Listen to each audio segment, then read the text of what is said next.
Hey everyone, this is acyuta-bhava from Nightlight Astrology, and today we are going to continue our exploration of Jupiter's conjunction with Neptune. So I got a lot of great feedback from all of you yesterday as we opened up with a talk that you could also check out if you wanted to, if you missed it yesterday. And I feel like we're going to continue opening up certain dimensions of this transit little by little.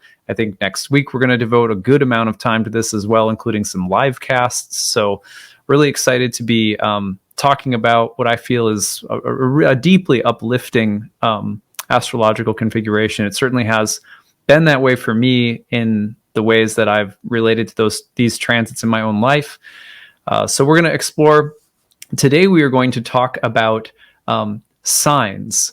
We're going to talk about the signs that you get that make you feel like you're in a good place, that the universe is trustworthy, that you're on the right path. We're going to talk about the importance of noticing signs in our life. Jupiter-Neptune, among many other things, is often, we talked about it yesterday in terms of its association with the theme of redemption. But closely associated to redemption is the feeling of faith, hope, and trust. And often enough, you will hear people talking about pay attention to your dreams, with Jupiter-Neptune. Pay attention to signs and omens, little intuitions.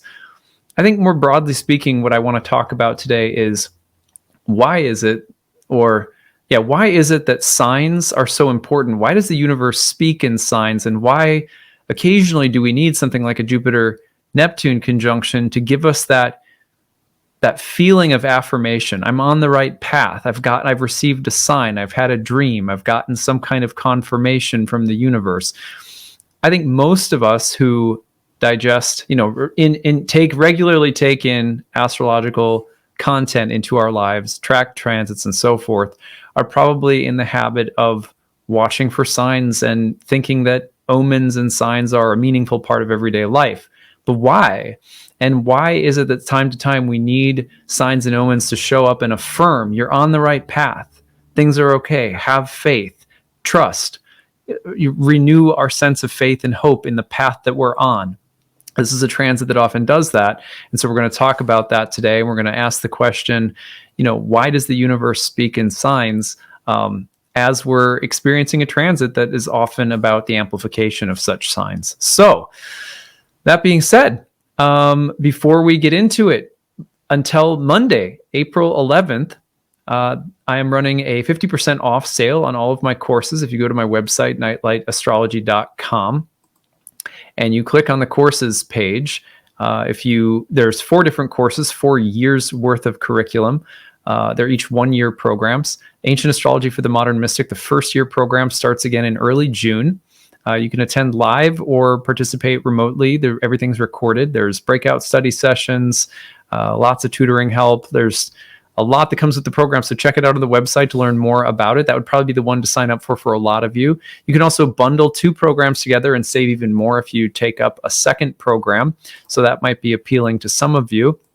And if you are not, let's see, here we go. If you are already in one of my programs, it might be that year 2 or the horary program is more appropriate for you. Those also start in June. So you can click on the courses tab here, and you can learn all about those classes as well. In the fall, another year 1 course starts, or Readings and Passages, which is my advanced reading workshop program. So they're all here to learn more about. And when you click, say, on the first year tab, you scroll down, click on View Enrollment Details to take you to the bottom. Click Enroll Now, and you'll find that that's the sale price under the early bird payment.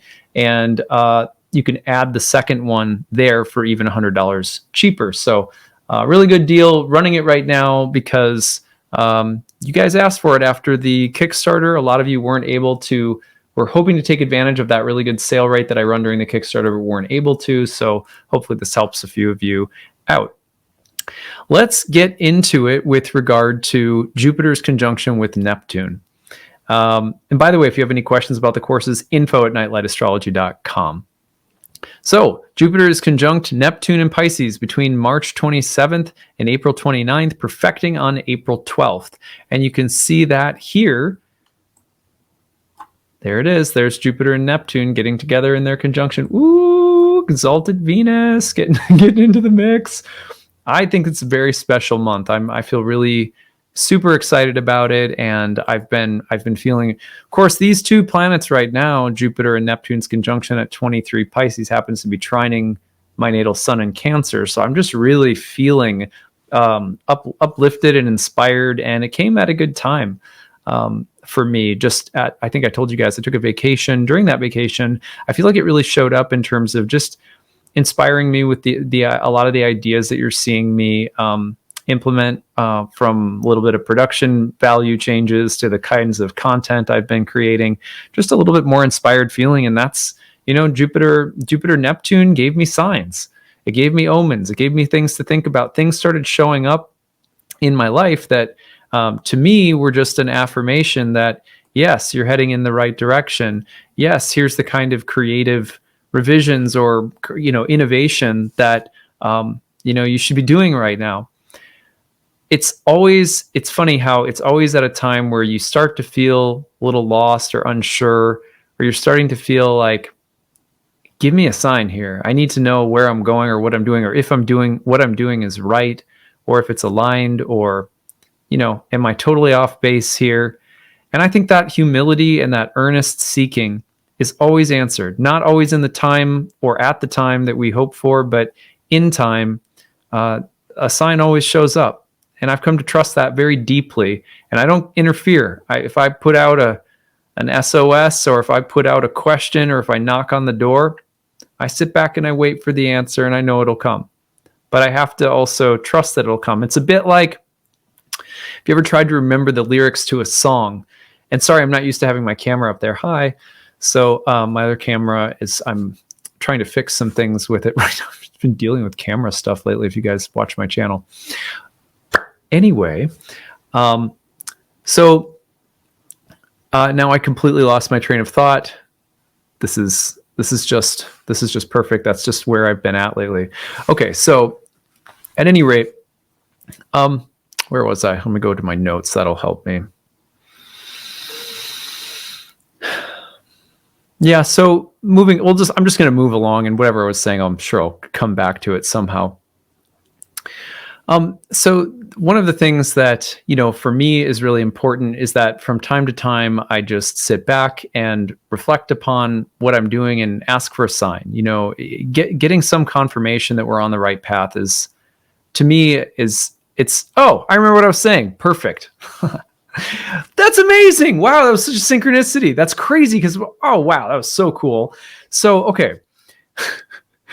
When you're trying to remember the lyrics to a song and you can't remember, and then you go, you know what? I'll figure it out.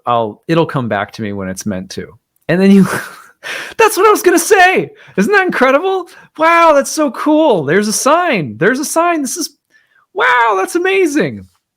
So anyway, it's the same thing when it comes to, our faith in the signs that the universe gives us, whether it's through astrology, or it's through a person that crossed your path, or an animal you see, or a dream you have. I feel like when you need a sign, they come. And when you put the request out there, please help, I need some confirmation, I need some insight, and you just sit back and you're like trying to remember the song lyrics, you just go, you know what? It'll come when it comes, but I'll be ready. I'll see it when it comes. It'll come when its time is right. And you just let it go, and then it does. And isn't it amazing that in this talk about that, somehow I would glitch out and demonstrate, the universe would come in here and demonstrate the very concept I was talking about? That's nuts. First of all, that just made my day. But anyway, all right. So these are the kinds of things that Jupiter and Neptune really amplify. The feeling that there is a connection beyond this world, the feeling that you're on a path. I think it was Carlos Castaneda who said that the main thing is that you're on a path with heart. I'm pretty sure that came from the teachings of Don Juan. So we need these confirmations that we're on a path of some kind. And Jupiter Neptune, when it comes in, reminds us of that somehow. Sometimes it's through a person. Sometimes it's through, I don't know, when I remember when I was in like junior high, it was 11:11 showing up on a clock or something. You know what I mean? Whatever it is, something comes, and it doesn't matter how absurd it is, you feel it, And Jupiter-Neptune tends to deliver big rainbows, the big birds of paradise that show up, the strange, beautiful omens that show up and just say, yeah, yes, what you're doing is okay. You're on the right path. You don't have it all figured out, but here's a hint. Here's the next step. Your faith is renewed for now, for the next step. And that's all you needed. You knocked and the door was opened. And that is a very Jupiter-Neptune-like experience. So I think this begs the question, why does the universe speak in signs? And I want to tell you a Jupiter-Neptune experience that I had that was one of the most life-affirming, path-confirming, Jupiter-Neptune-like examples of signs and omens that speak and somehow affirm or renew your faith or give you the sense that you are on the right path. I think, and again, I would say most of the time for me, these experiences are everyday and more like they're like little. They don't need to be, as big and dramatic as a story that I'm about to share is. But Jupiter-Neptune transits, they do tend to, sometimes they show up and they're like, Sunday, huge. Like they show up and they're a little bit more dramatic. They're a little bit more like, whoa, like that was a big like Noah's rainbow type of thing. So anyway, here's the story. If you guys remember, yesterday I actually shared a Jupiter-Neptune story that led to a series of like foundational spiritual statements in my life. It was a Jupiter-Neptune transit. When Jupiter squared Neptune from Scorpio to Aquarius in the winter of 2006, I was in graduate school for creative writing, and I was writing a book about my ayahuasca experiences. It was a fictionalized account. If you guys watched my episode yesterday, that was the time during which I actually named one of the chapters in my book God's Bathroom Floor. By the way, I have to say, shout out to everyone who recognized the atmosphere reference. So atmosphere, like I don't know if it's just one guy, I believe. And some people who commented know a lot more about him than I did. But I had one song on my iPod when I was in the Amazon that was literally called God's Bathroom Floor. And it was a rap song. And it was also a song, I think, sort of about addiction. But at any rate, so that vision that I had that I shared yesterday about God's bathroom floor, that vision, those were literally the words that I heard. About several months later, 5-6 months later, I'm back in graduate school and I'm writing my thesis. And one of the chapters of the thesis was sort of like a short story. And I was doing sort of fictionalized accounts of my ayahuasca experiences. I called it God's Bathroom Floor. And in class, someone goes, "Isn't that an atmosphere song?" And it was like, yeah. Of course it is. And I had it on my iPod. I wasn't listening to it in Peru, but I actually had that song on my iPod with me on a playlist of maybe like 100 songs that I tailored for my, like traveling or whatever. It was like a travel playlist that I made. And that was in that playlist, even though I didn't listen to it in Peru. But I still feel like in a weird way, that guy, Slug, I think is his name. Someone told me today, but that rapper and that song, for whatever reason, were part of like my shamanic GPS during that ceremony, which, is just really cool. And for anyone who understands that reference, just isn't that, it's a sweet song too. I actually re-listened to it. Yeah. This morning after someone commented on it. Anyway, okay. I'm getting off track here. So Jupiter in Scorpio, Jupiter and Neptune were trine when I had those experiences in the talk that I did yesterday. So Jupiter and Neptune, I'm back in graduate school. Jupiter and Neptune now move into a square configuration. And in the winter of 2006, as I was on the home stretch of writing my thesis, Garrison Keillor, I don't know if you guys know who he is, but Garrison Keillor came and he ended up, sorry, I'm going to try to look in the camera. He came to my graduate school program and he gave a talk, and all of the graduate students who were in the creative writing program got to have a private class with him. And in that private class, it was basically just Q&A mostly. And I was writing a lot about ayahuasca, but I was also writing a lot about my Christian background and growing up in small town Minnesota, like kind of north of the Twin Cities and so forth. And he's from Minnesota. He was the voice of Prairie Home Companion radio show. So anyway, he was there. And to me, that was kind of cool because I grew up, my parents listened to him all the time and he was on the radio a lot. He was a fixture in my life as a Minnesotan. Let's just say that growing up. So he is there and I asked him a question. I'm writing this book and now Jupiter squared to Neptune. And I ask him the question, I say, do you have any advice for someone who's writing about growing up in small town Minnesota? And he said, well, sure. And then he did, rather than giving me advice, he told a story. And I love that about him. He's that type of person. And I like to think that I am too, that the best way to teach something or to understand something is to hope to find a story that actually represents the teaching, or more importantly, that the teachings aren't really much unless you can find a good story to tell it with. So he responds with a story and he says, the mayor of the town that you grew up in long ago, he was a mayor like long time before. And I guess the owner of he also was like the owner, I want to say, of like a local newspaper, something like that. Or maybe he was the owner of the newspaper and not the mayor. I don't remember, but he had some big position in the city and he like owned the newspaper or something like that. And his whole life, he was a devoted Republican. And by the way, to me, the political affiliation really has nothing to do with the moral of this story, just for the record. And apparently, during his last year of life, or like last year's or something, and I might be slightly messing this up, but this was the gist of it. He ended up right before he died, he ended up voting for Al Gore. And must have been, I think, the 2000 election, if I'm remembering this correctly. And he voted for Al Gore because he loved nature and the earth and was convinced that the research into climate change, which Al Gore, of course, was like a big proponent of, was very real.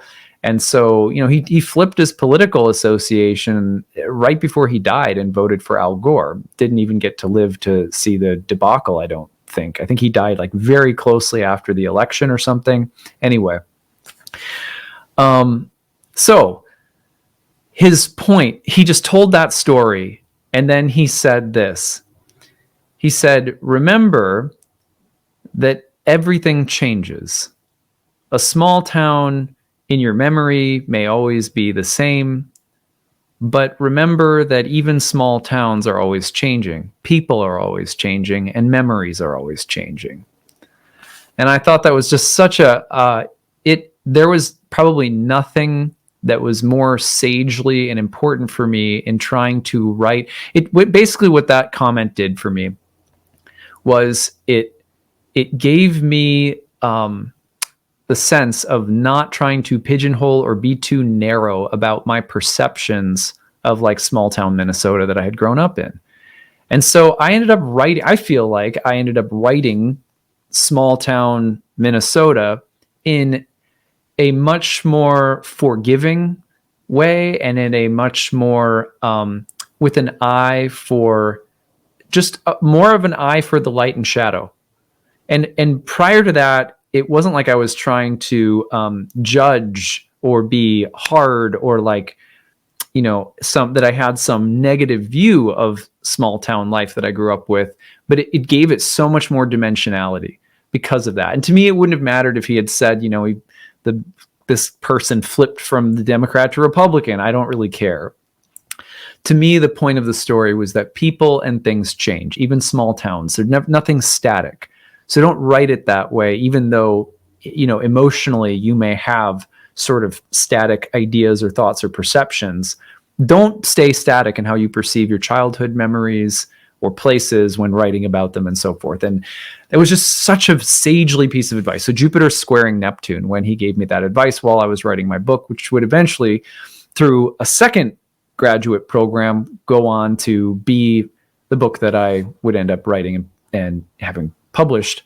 And by the way, I'll just put that up on the screen in case you're wondering. That's my book. It's called Fishers of Men, The Gospel of an Ayahuasca Vision Quest, published in 2010 by Tarcher Penguin. So then I'm in an MFA program. And a little down the road, I'm continuing to work on the book. And again, I think that was probably one of the most sage-like, important, crucial pieces of advice that I got. And it was that confirmation that I needed to have someone that I respected and, a well-known writer and creative wordsmith give me some advice from my neck of the woods about how to write and so forth. So it was this big confirmation for me. And I had no words for that kind of thing back then, but there's Jupiter square Neptune, and I had this encounter with a celebrity who somehow affirmed or confirmed what I was doing, and someone a sage sort of in the literary world that I respected at the time, and so forth. So there's that sign, right? Kept me going, really kept me going.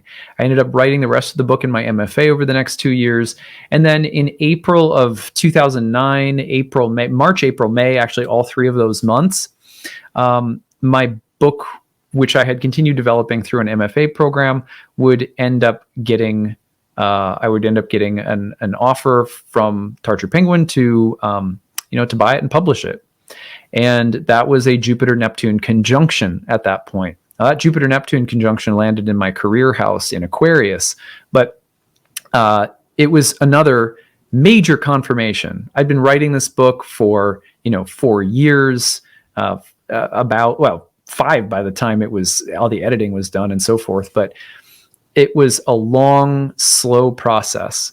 And to me, it was so interesting that 2 of the most affirming, important, just keep going, trust what you're doing moments came during successive Jupiter-Neptune dynamics, this square between Jupiter and Neptune. Garrison Keillor visited my school, and I was on the home stretch of the first iteration of my book, and then eventually when the book was finally published. Now, when the book accepted for publication, or I received an offer or whatever.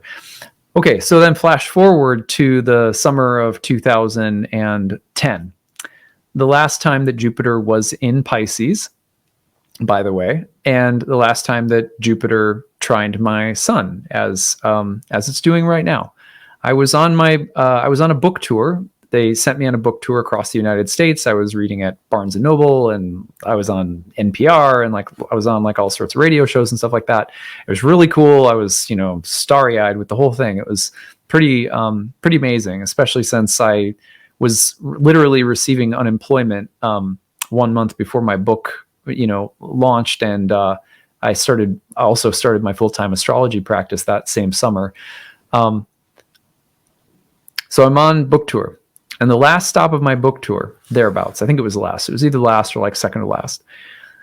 I was in San Francisco, and I had read at a store in Berkeley, and I think another one in San Fran, if I'm remembering right.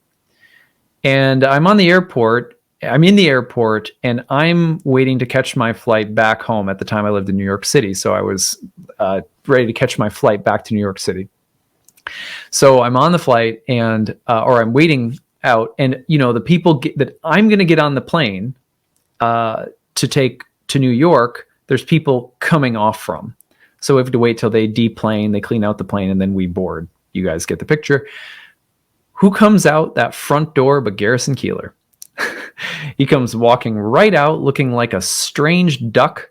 I don't know how else to put it, but he is a very tall, very odd-looking person, in real life. And I had that impression of him when he came to my school, and I had that impression of him then, but even more so then because I was so struck by the appearance of this odd bird, So he's coming out the door, and first thing I noticed was I looked at his socks, and he had mismatched socks on because he had weird shoes too. They looked like they might as well have been bowling shoes, and mismatched socks, and waiting for the flood. His pants were way too short, and he had you could see his socks and they were mismatched, and he had the odd bowling shoes on, and disheveled hair and big huge glasses, and he just looked like so like just like a wise, crazy psychedelic owl, like coming straight at me. So I was like, oh my God, it's Garrison Keillor. Okay, so then this is where I turned into like a fanboy and acted like an idiot. But so I just wanted to go up to him and like tell him like, I did what you told me to do, and I wrote a book, and oh my God, it was published, and like just wanted to flip out. I followed him into the bathroom. So I followed him into the bathroom, and I was like, wait a sec, I can't talk to him in the bathroom. So I like just went to the bathroom, and then he, finished, and then like he washed his hands, and he was like, and I was just like kind of following behind him, like I wasn't stalking him into the bathroom. And then we both came out, and as we were coming out of the bathroom, I like let him take a few steps, and then I just tapped him on the shoulder and I said, Garrison. And he turned around and he was like, yes, like you can't make it up. He was literally like a crazy owl bird. And I was like, I'm so sorry. I'm sure you're really busy. I have to tell you something incredible. And he was like, mm-hmm. And I was like, you came to my graduate program in, the winter of 2006.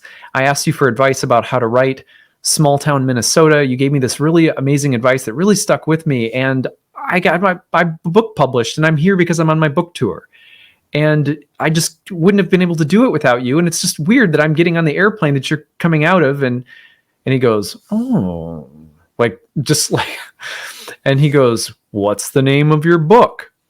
And I go, it's called Fishers of Men, The Gospel of an Ayahuasca Vision Quest. And he goes, oh, ayahuasca. I've heard about that. I was like, that was literally, and I was like, okay. I was like, cool. Well, if you ever read it, I guess reach out and tell me what you think. And he was like, okay, well, good work. And then he just like kept going. And I'm telling you right now, to me, that was one of the biggest signs ever. And it's so funny to me that I'm telling this story as Jupiter's coming back to trine my sun. It was in the same place that it was then. So it's hitting that same Jupiter-Neptune conjunction degree, that magical story with Garrison Keillor that happened as Jupiter hit that degree in Pisces 12 years ago. Now, the point of this is not just to tell you a cool story, right? I mean, it is a fun story. Like, I love that story. I haven't shared it for a long time, so it's a fun one to recollect.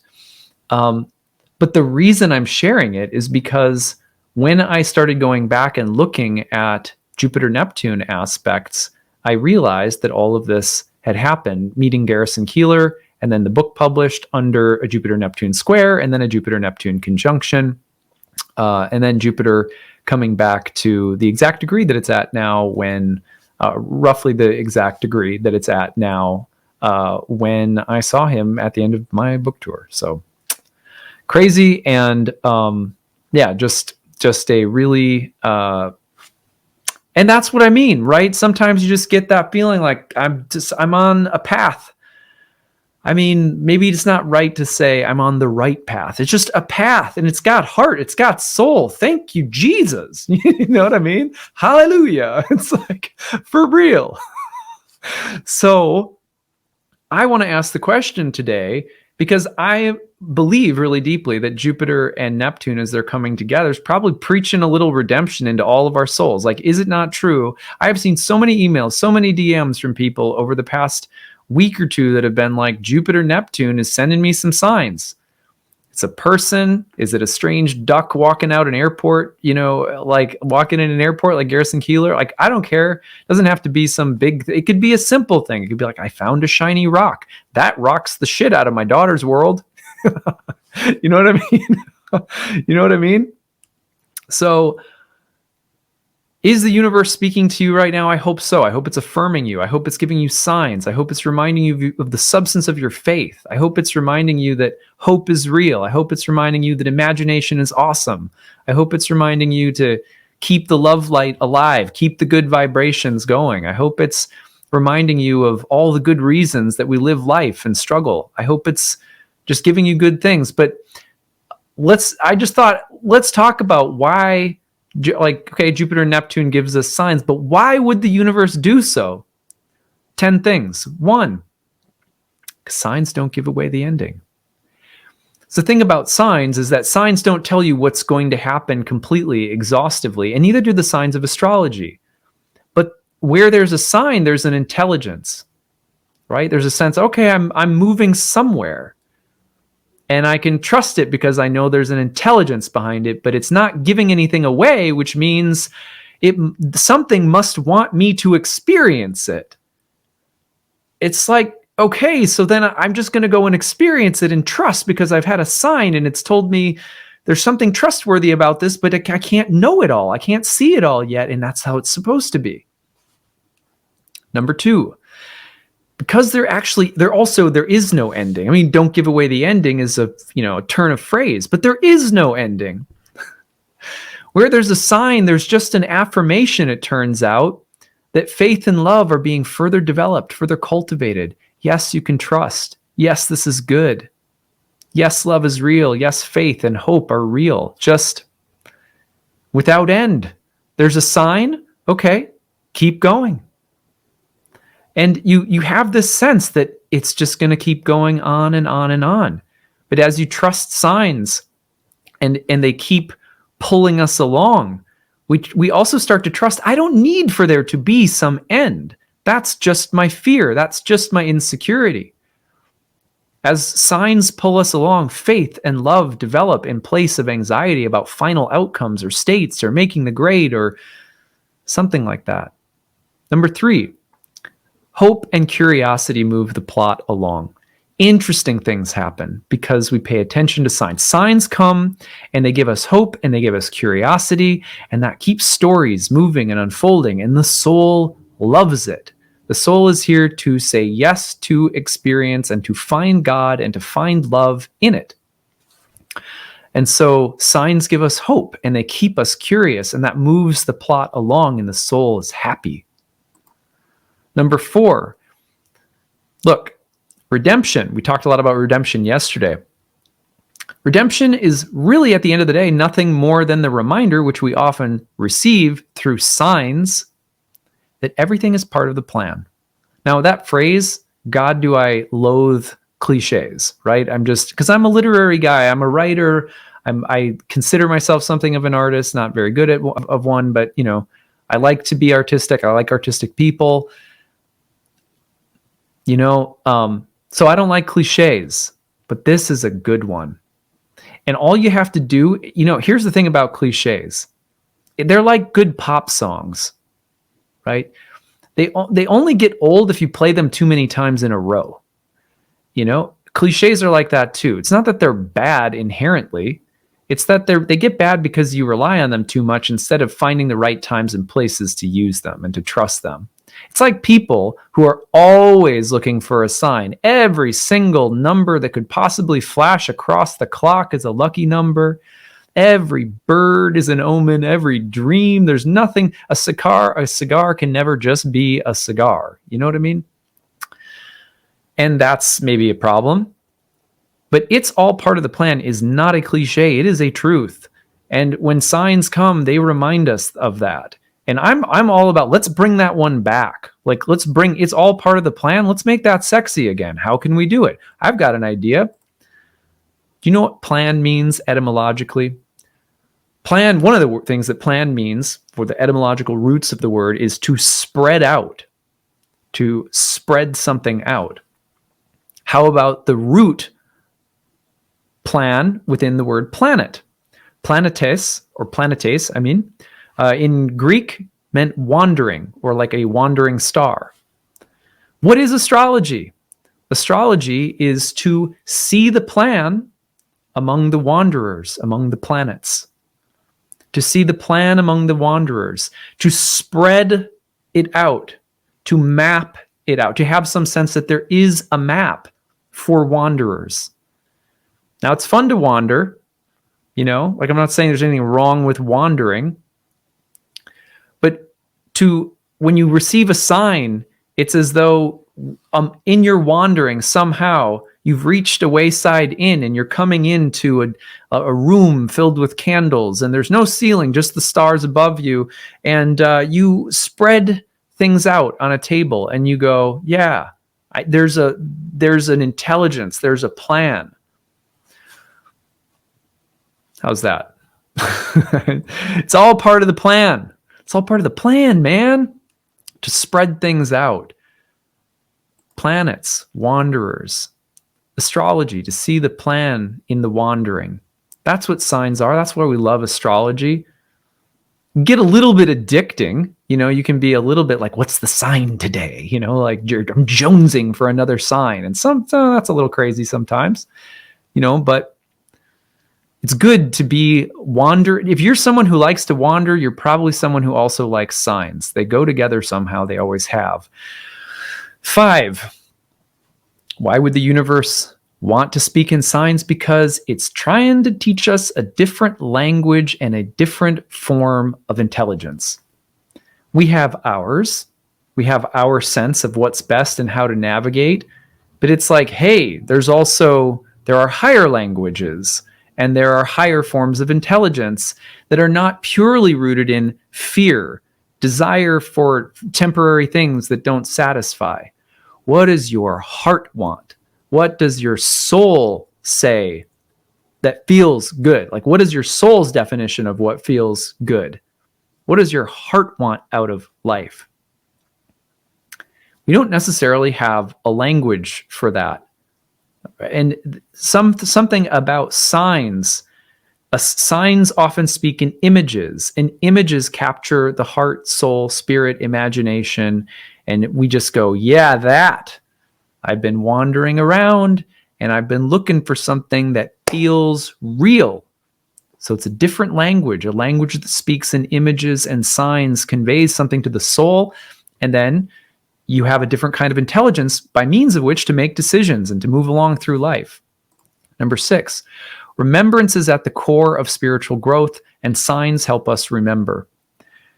Remember the signs, Aslan said to Jill in the Silver Chair, my favorite of the Narnia Chronicles.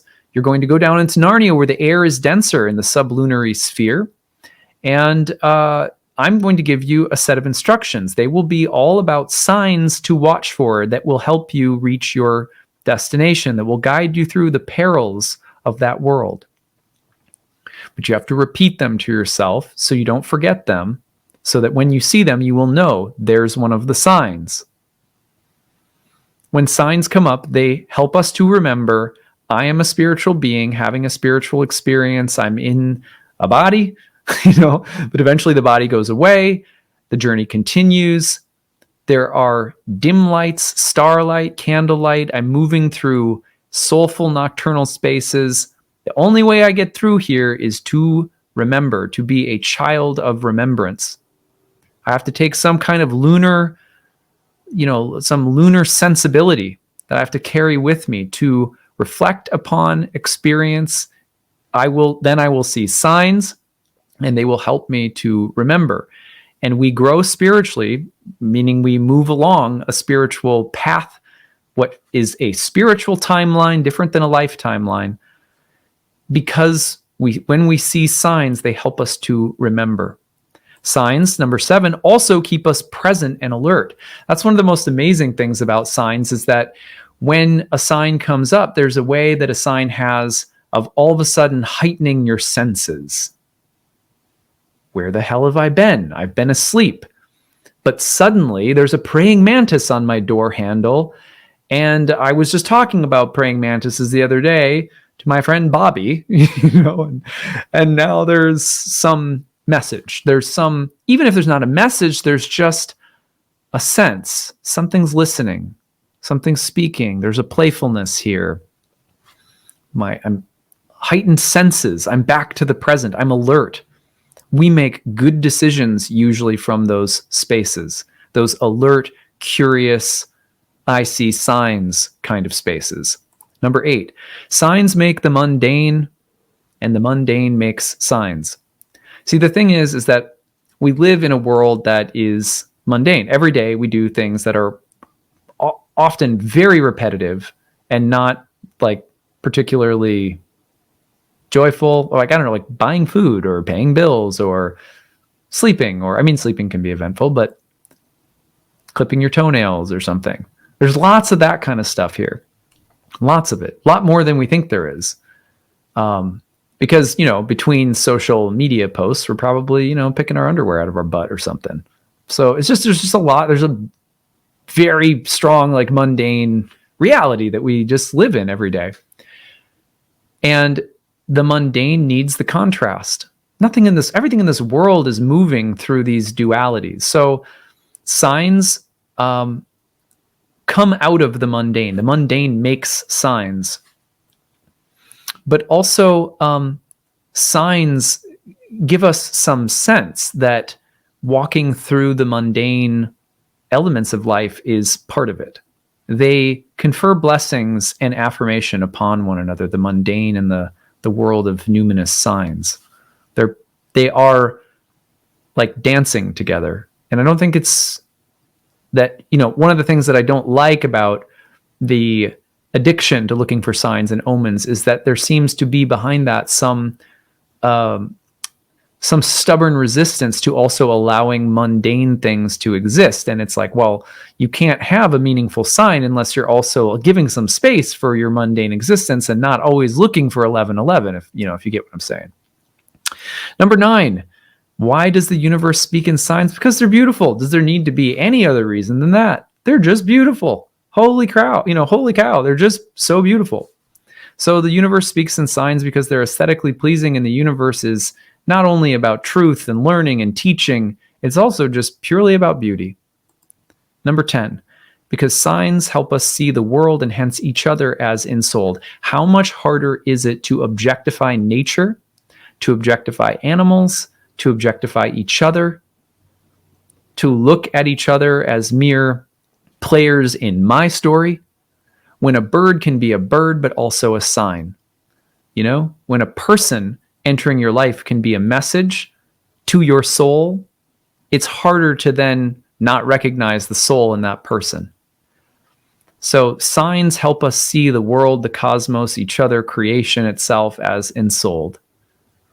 We start to feel like I'm an ensouled being on a path of some kind. It's trustworthy. It's good. I can feel that. And when you are in touch with that feeling, nothing, nobody and nothing in your environment couldn't possibly be a god visiting you. And that fills you with this like sense of, just respect. You're treading on sacred ground. It's like you start taking your metaphorical sandals off a little bit more because you're near a burning bush, and every person, every child, every rock. And I don't feel that way all the time, but I have felt that way. And I do time and time again when the signs and omens speak and affirm something about life, about each other. So that is what I have for you all today. If you have stories about Jupiter-Neptune that you'd like to share, please use the hashtag grabbed or email them to us, grabbed@nightlightastrology.com. Would love to hear what you guys are experiencing or what affirming signs or omens the universe is dropping for you. Would love to hear that. If you like my channel, if you like this content, I appreciate that you actually give it the little thumbs up, subscribe, share your comments, and if you do subscribe, click on the notification bell to receive updates when I go live, which I will be doing next week. Transcripts of my talks every day can also be found on my website at nightlightastrology.com in case you want to read the printout. Really appreciate you guys, and we will be seeing you again on Monday. All right.